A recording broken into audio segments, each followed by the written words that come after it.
YouTube శ్రోతలకు అభినందనలు తెలియపరుస్తూ ఈరోజు భగవద్గీత ప్రవచనములో ధారావాహిక 52వ భాగానికి స్వాగతం సుస్వాగతం. ఈరోజు 6వ అధ్యాయం ఆత్మ సంయమ యోగంలో 10వ శ్లోకం నుండి మనం ప్రారంభిద్దాం. యోగి యుంజీత సతతమాత్మానం రహసి స్థితః ఏకాకీ యతచిత్తాత్మా నిరాశీర పరిగ్రహః.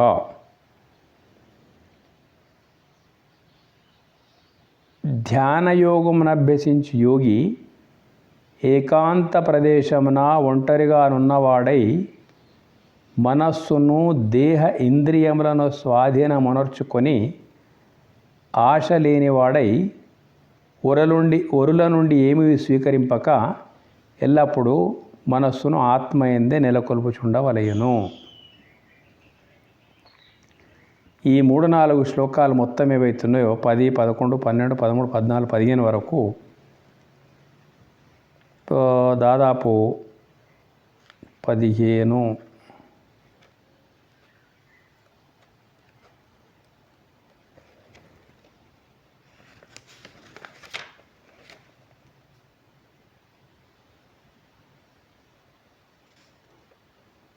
16, 17 వరకు దాదాపు ధ్యానయోగం యొక్క అభ్యాసం గురించి చాలా స్పష్టంగా వివరించబడినటువంటి శ్లోకాలు ఇవి. మొత్తం మీద ఈ 10వ శ్లోకం యొక్క సాధన ఎట్లా ఉపక్రమించాలి, మనము ధ్యానయోగమును ఎట్లా అభ్యసించాలి అనేటువంటిది ఇక్కడ మనకు స్పష్టపరచబడుతుంది. ధ్యానము అంటే సాధన చేస్తూ పోగా గాఢ నిద్రను పోలిన మనస్థితి నిద్ర కాకుండా మహాజాగ్రత్త స్థితి వరకు వెళ్ళిపోతుంది అన్నట్టు. అంటే గాఢ నిద్రను పోలే ఉంటుంది కానీ నిద్ర కాకుండా ఉంటుంది అన్నట్టు. అర్థం ఏంటి? గాఢ నిద్ర లోపల కూడా ఎలాంటి స్పృహ, బాహ్య స్పృహ నీకు ఉండదు, ద్వైత భావన కూడా ఉండదు, ఏ భావన లేకుండా నీవు ఉంటావు అన్నట్టు. అట్లాగే ధ్యానయోగం అభ్యాసం చేస్తూ పోగా దాని యొక్క పరాకాష్ఠ ఏంటంటే నీవు కూర్చున్నటువంటి స్థితి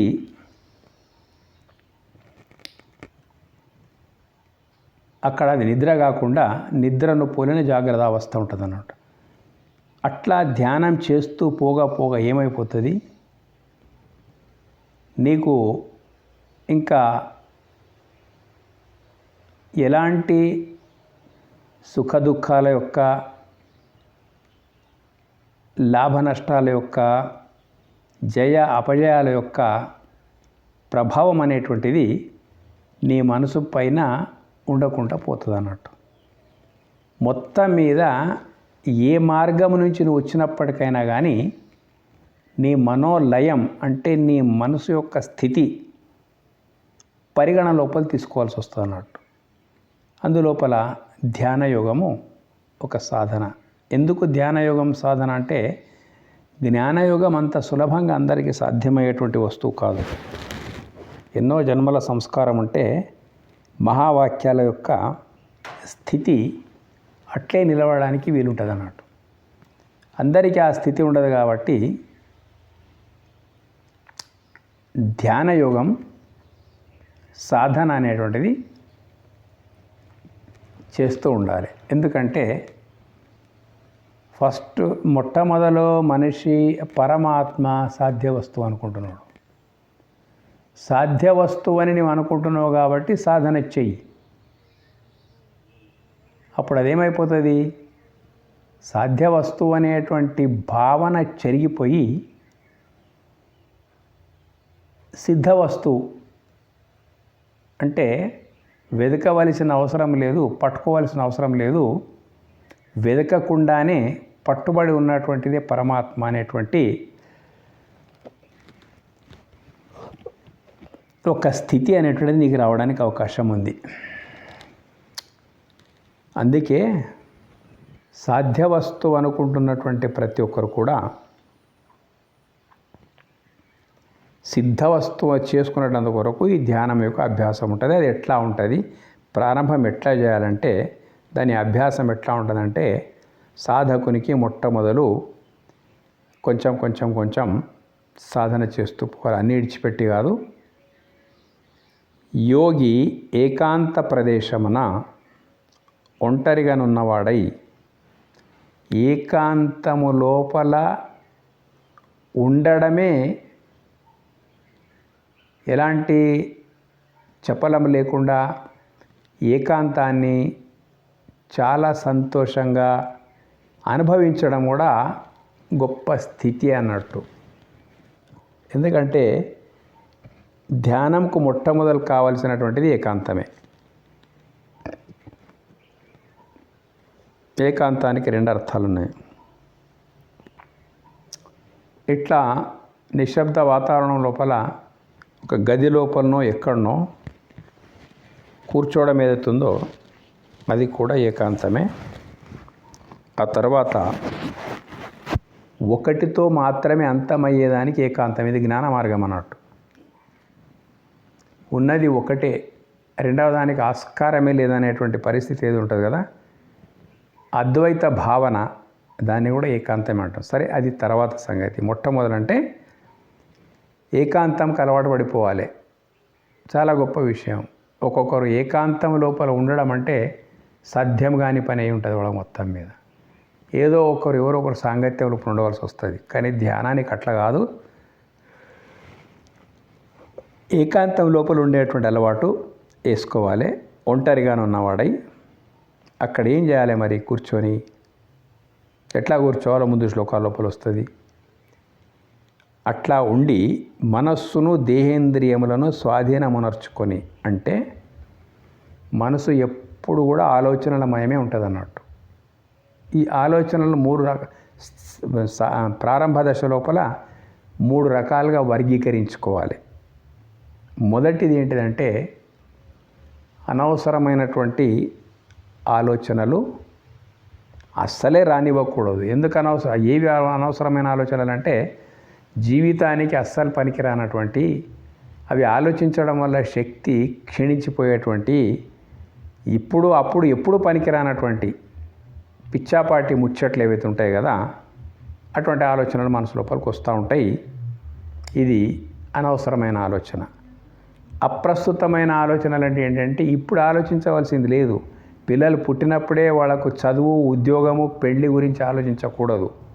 పుట్టినప్పుడు పిల్లలు సంతోషపడాలి, బాలారిష్టాలు లేకుండా వాళ్ళు పెరగాలి, ఆరోగ్యవంతంగా వాళ్ళు అయిన తర్వాత విద్యాభ్యాసం అవన్నీ తర్వాత ఫస్ట్ శైశవ దశ లోపల వాళ్ళ యొక్క చూస్తూ ఉండాలన్నట్టు, సంరక్షణ చూస్తూ ఉండాలి. కానీ మనం ఏం చేస్తామంటే అది చేయదగినవి, చేయకూడని అన్నీ కూడా ఆలోచనలు చేస్తూ ఉంటాం. ప్రతి విషయం లోపల కూడా నెగిటివ్ థాట్స్, విపరీత ఆలోచనలు చేస్తూ ఉంటాము.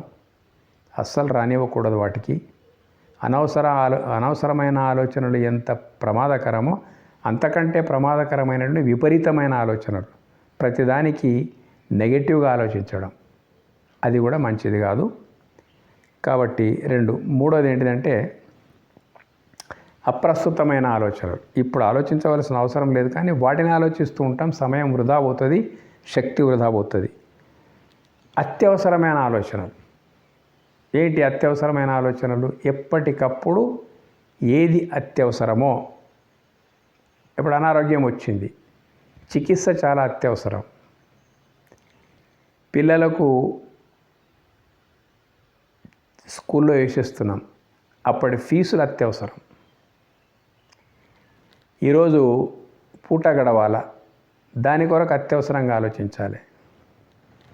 ఈ రకంగా అత్యవసరమైన ఆలోచనలు ఏవైతే ఉన్నాయో కదా, అవి ఆలోచిస్తూ ఉంటే ఆ ధ్యానం యొక్క ఉద్ధృతి లోపల అది కూడా లయమైపోతుంది అన్నట్టు.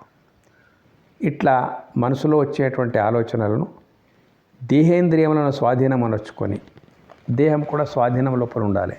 మనం ధ్యానంలో కూర్చున్నప్పుడు ఏదో ఒకటి నొచ్చింది, లేక మనసు ఏకాగ్రత లేకపోవడం వల్ల మనకు ఆయాసం అనిపించింది, అట్లాంటి స్థితిని కూడా దాటిపోయి దేహేంద్రియములను స్వాధీనం అనర్చుకొని, మనసు దేహము ప్లస్ జ్ఞానేంద్రియాలను మొత్తం స్వాధీనం అనర్చుకొని, అంటే అవి నీవు అన్నట్టే ఉండాలి.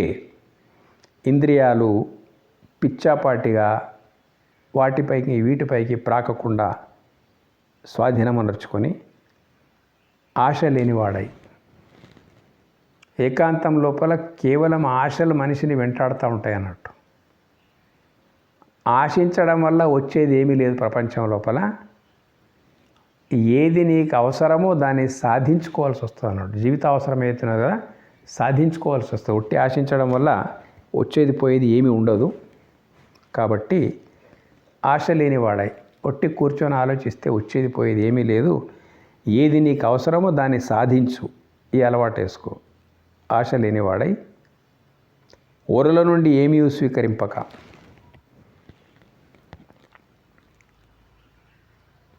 చాలామంది ఏం చేస్తారు, ఈ ధ్యానం అనేటువంటిది చేసి జనం లోపల ఒక విధమైనటువంటి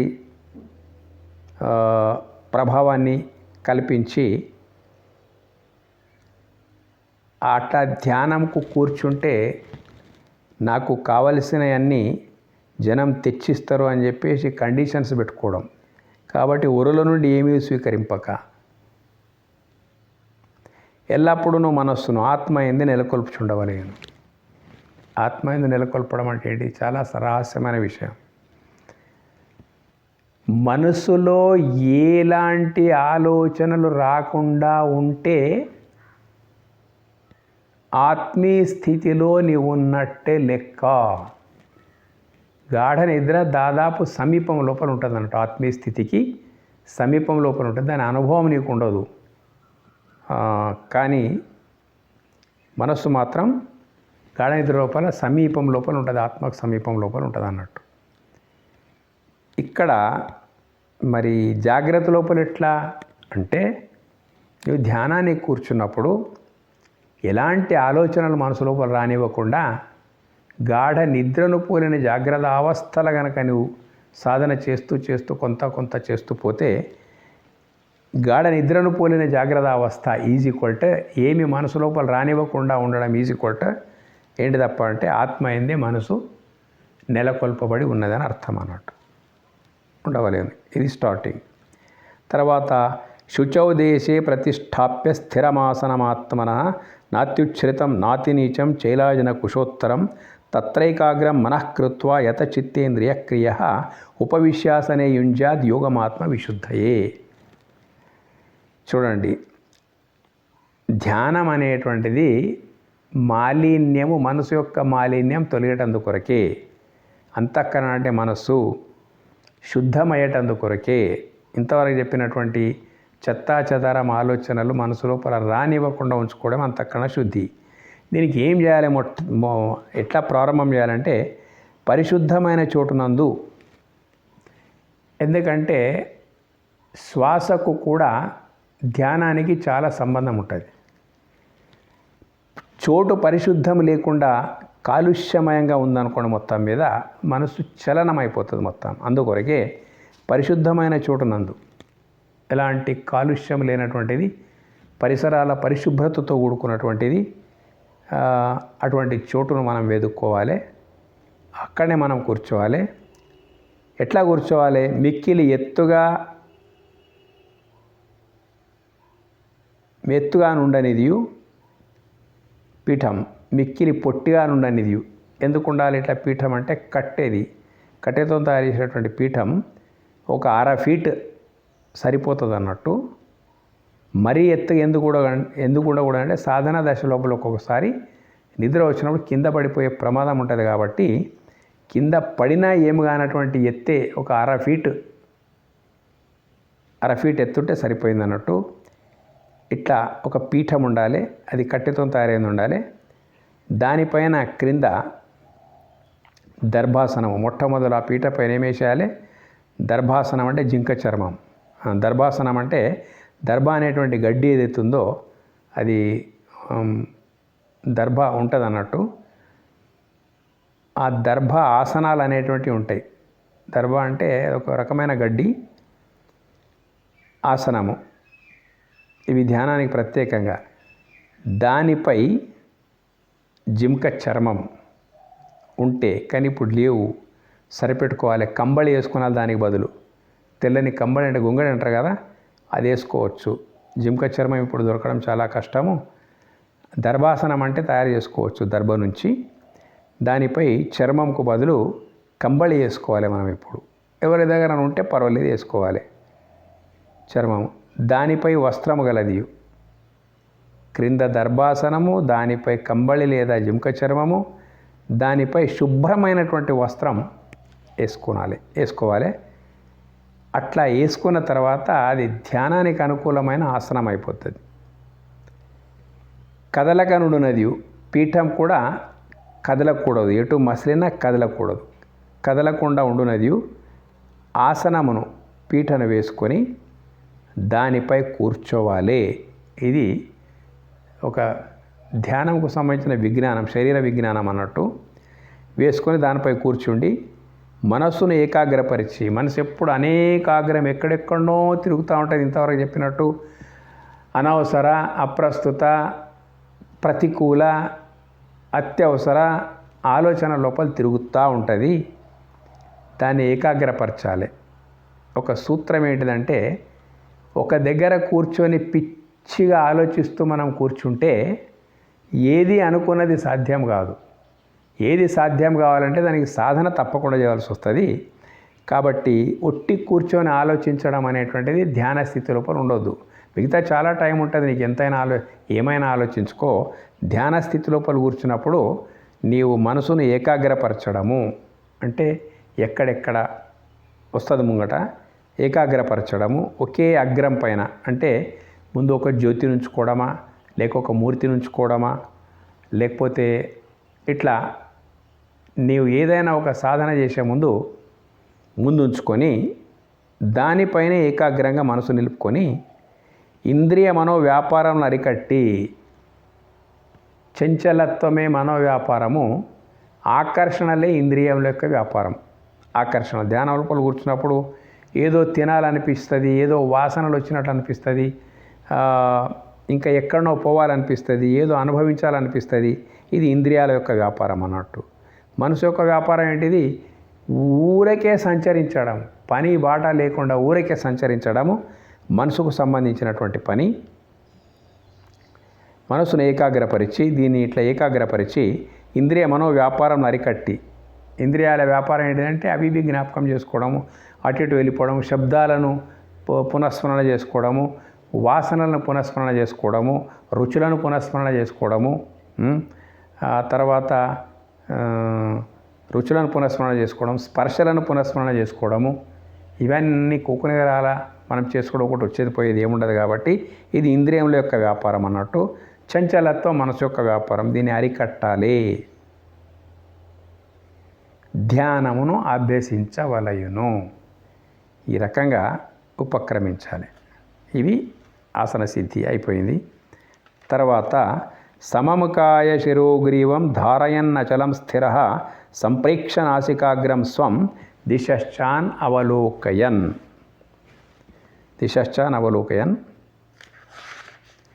ప్రశాంతాత్మా విగతభీః బ్రహ్మచారి వ్రతే స్థితః మనస్సంయమ్యమచ్చిత్తో యుక్త ఆసీత మత్పరః. ఇట్లా పీఠం పైన కూర్చొని శరీరము, శిరస్సు, కంఠము సమముగా నిలిపి కదలక స్థిరముగానున్నవాడై దిక్కులను చూడక నాసికాగ్రమును వీక్షించుచు ప్రశాంత హృదయుడై నిర్భయ చేతస్కుడై బ్రహ్మచర్య వ్రతనిష్ట కలిగి మనస్సును బాగుగా నిగ్రహించి నాయందు చిత్తము గలవాడై నన్నే పరమగతిగా నమ్మి సమాధియుక్తుడై ఉండవలయును. అంటే సంపూర్ణ సమాధానం. శరీరము, శిరస్సు, కంఠము సమముగా నిలిపి ఎట్లా ఉండాలంటే మన కాళ్ళు పద్మాసనం వేసుకొని కూర్చున్న తర్వాత, వజ్రాసనం పద్మాసనం వేసుకొని కూర్చున్న తర్వాత అక్కడి నుండి శరీరం నిఠారుగా 90 డిగ్రీ లోపల ఉండాలన్నట్టు. ఏది నీ నడుము నుంచి శిరస్సు వరకు ఉండేటువంటి భాగం ఏదైతుందో పద్మాసనం వేసుకొని ఆ తర్వాత 90 డిగ్రీల మాదిరిగా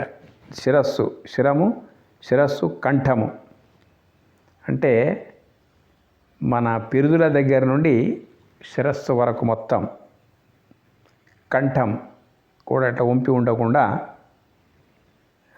సమముగా నిలిపి అంటే 90 డిగ్రీల కోణం ఎట్లా ఉంటుందో అట్లా నిలపడానికి ప్రయత్నం చేయాలి. నిలిపి ఎందుకు ఇట్లా నిలపడం అంటే ఇది ఇన్నర్ ఇంజనీరింగ్. శరీరం యొక్క ధర్మాలు ఏవైతే ఉంటాయో అట్లుంటాయి కాబట్టి వాటికి అట్లాగే ఉంచాలి. మనము కదిలితే డిస్టర్బెన్స్ వచ్చేస్తుంది. స్థిరంగా ఉన్నవాడై కదలక ఉండడమే స్థిరం కాదు, మనసును నిబ్బరంగా స్థిరంగా ఉంచుకోవాలి. ఎక్కడ పోకుండా దాని వెనక పడాలి. స్టార్టింగ్ కొంచెం ఉన్నవాడై దిక్కులను చూడక, దిక్కులు ఎప్పుడు చూస్తామంటే మనసులో చపలత్వం వచ్చినప్పుడే దిక్కులు చూడడానికి అవకాశం ఉంటుంది.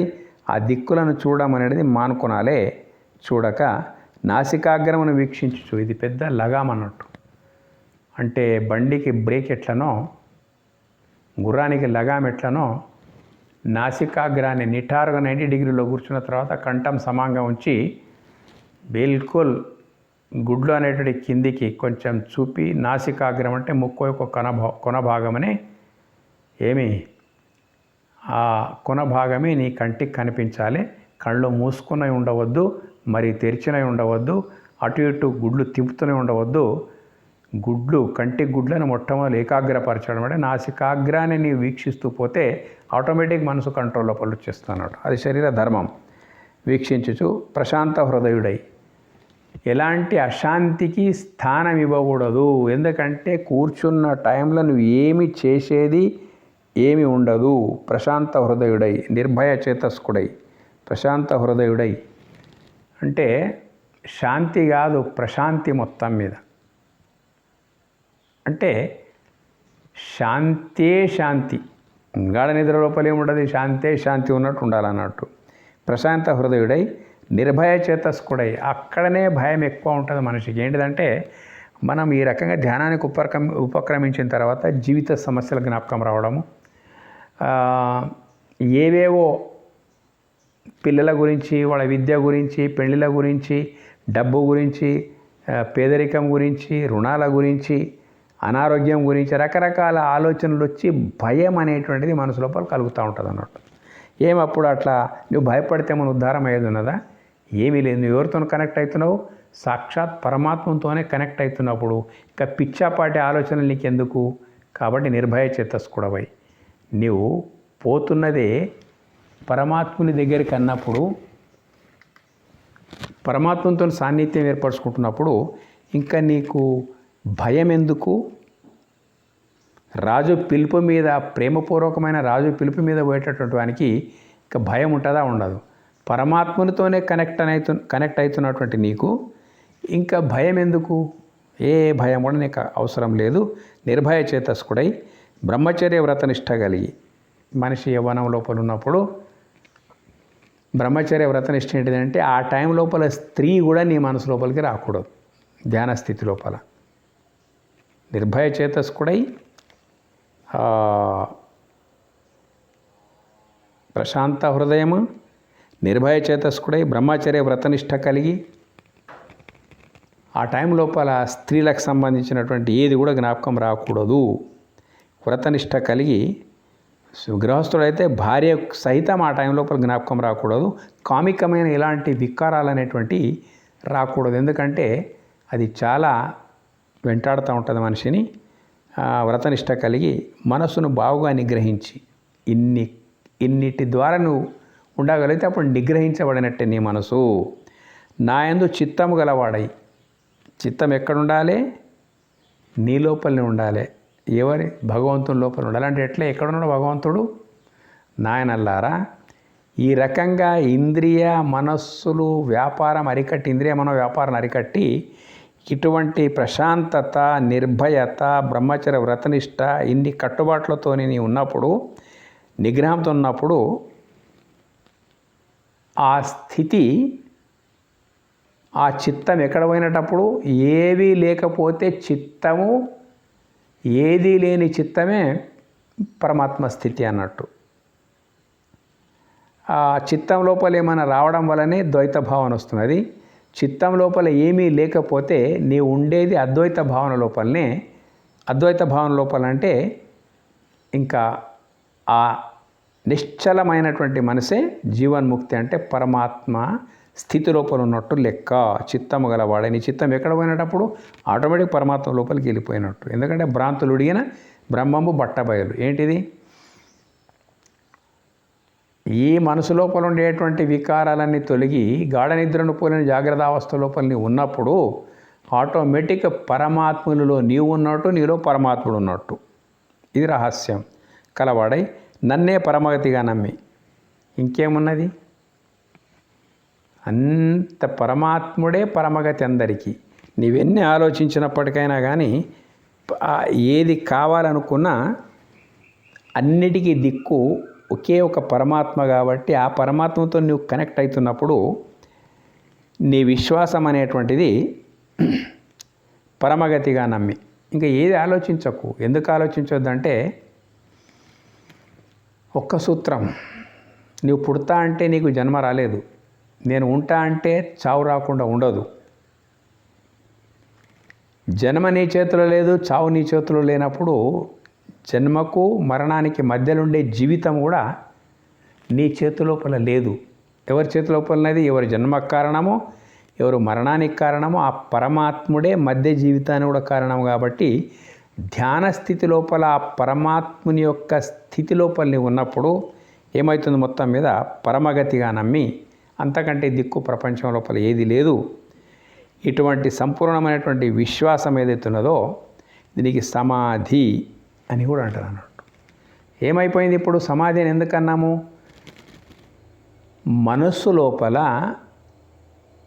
ఉవ్వెత్తున ఉప్పెనలా ఉప్పొంగుతూ ఎగిసిపడేటువంటి అనేక రకమైన ఆలోచనలు, సంకల్ప వికల్పాలు, వీటన్నిటికీ సంపూర్ణమైనటువంటి సమాధానం ఈ రకమైనటువంటి ధ్యాన స్థితిలో ఉన్నప్పుడు నీకు వచ్చేస్తుంది. ఆ సమాధానం కూడా వచ్చేస్తుంది. ఆ సమస్త సంకల్పాలకు సంపూర్ణ రీతి లోపల సమాధానం ఈ ధ్యానం లోపల దొరికిపోతుంది అన్నట్టు. దొరికిపోయినప్పుడు మనసు ఇంకా బయటికి రమ్మంటే రాకుండా హాయి అందులోపలనే, ఆ స్థితి లోపలనే అనుకున్నంతసేపు ఉంచగలిగే స్థితి వస్తుంది. దాని పేరే సమాధి. అంటే సంపూర్ణమైన సమాధాన స్థితి లోపల ఉండడము సమాధి. అక్కడికి వెళ్ళిపోవాలన్నట్టు. తర్వాత యుంజన్నేవం సదాత్మానం యోగి నియతమానసః శాంతిం నిర్వాణపరమ మత సంస్థామధిగచ్చతి.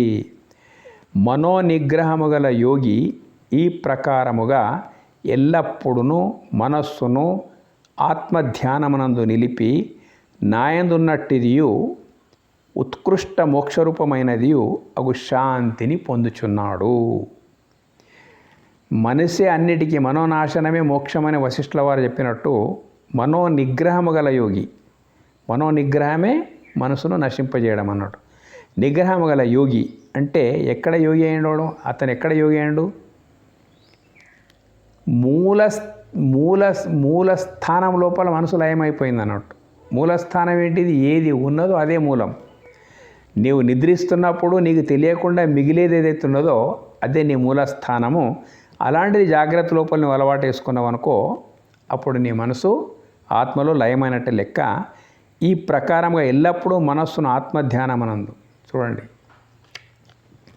ఆత్మధ్యానమనందు ఉన్నదే ఆత్మ.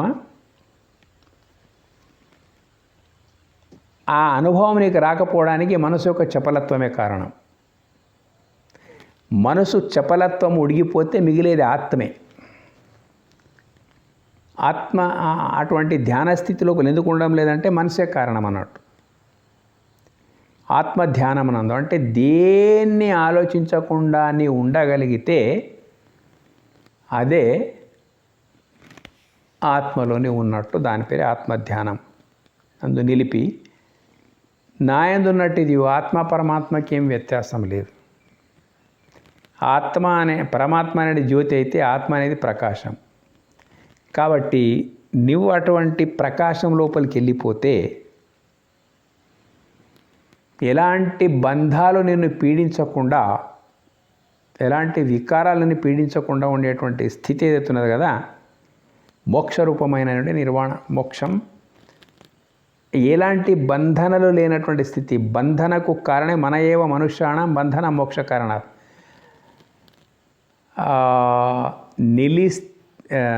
చలిస్తే మనసు, నిలిస్తే ఆత్మ. అంటే చలిస్తే జీవుడు, నిలిస్తే దేవుడు అంట. ఎంతవరకు మనసుకు చలనం ఉంటుందో అంత జీవ భిన్నభావం లోపల ఉన్నట్టే. నిలిస్తే దేవుడు, చలిస్తే జీవుడు, నిలిస్తే దేవుడు అంట. కాబట్టి ఈ స్థితి లోపల వచ్చిన తర్వాత మోక్షరూపమైనటువంటి నిశ్చలమైనటువంటి మనసు ఎప్పుడైతే ఉంటుందో ఆ అనుభూతే జీవన్ముక్త అనుభూతి అన్నట్టు. ఉత్కృష్ట మోక్షరూపమైనది అగు శాంతిని పొందుచున్నాడు. శాంతిని ఎంతో ప్రయత్నం చేసి బయట వెతుకుతా ఉన్నాం, ఎక్కడ బయట దొరక శాంతి. చిత్తవృత్తులు ఎప్పుడైతే ఉడిగిపోతాయో, చిత్తవృత్తి నిరోధమే యోగం అని చెప్పినారు. ఆ చిత్తమే నీకు బంధానికి కారణమైంది, చిత్తమే భయానికి కారణమైపోయింది, చిత్తమే రకరకాల చంచలత్వానికి కారణమైపోయింది. ధ్యానం ద్వారా నిరోధించేటువంటి పరిస్థితులని వస్తే క్రమేణా అలవాటు పెరిగి పెరిగి పెరిగి నీకు జ్ఞానోదయం అయిపోతుంది అన్నట్టు. జ్ఞానోదయం అయిపోయిందంటే ఇంకా పరమాత్మలో నీవే ఉంటావు, నీలోనే పరమాత్మ ఉంటుంది. సర్వముఖల విధం బ్రహ్మ అనేటువంటి అనుభూతి చెదరక నీకు మిగిలిపోతుంది. అది ధ్యానం యొక్క పరాకాష్ఠ స్థితి. ధ్యానం పరిపక్వమై మహాజ్ఞానంగా మారిపోతుంది. అంతవరకు వెళ్ళిపోయిన తర్వాత ఇక నీవు జీవన్ముక్త దశ లోపల ఉంటావు. అక్కడికి తీసుకుపోయేటువంటి సత్తా ఈ జ్ఞానానికి ఉన్నదనేటువంటి, ఈ ధ్యానానికి ఉన్నదనేటువంటి విషయం తెలుసుకొని ఆ ధ్యాన యోగ మార్గం కూడా 6వ అధ్యాయం లోపల చెప్పబడ్డది. ఇది మీకు నచ్చితే సబ్స్క్రైబ్ చేయండి. తర్వాత ఇంకా రేపటి నుంచి 16వ శ్లోకం నుండి కూడా ఇదే విషయాలు ప్రారంభం ఉంటాయి. మనము వీటిని ఆలోచిస్తూ ముందుకెళ్తాం. ధన్యవాదాలు.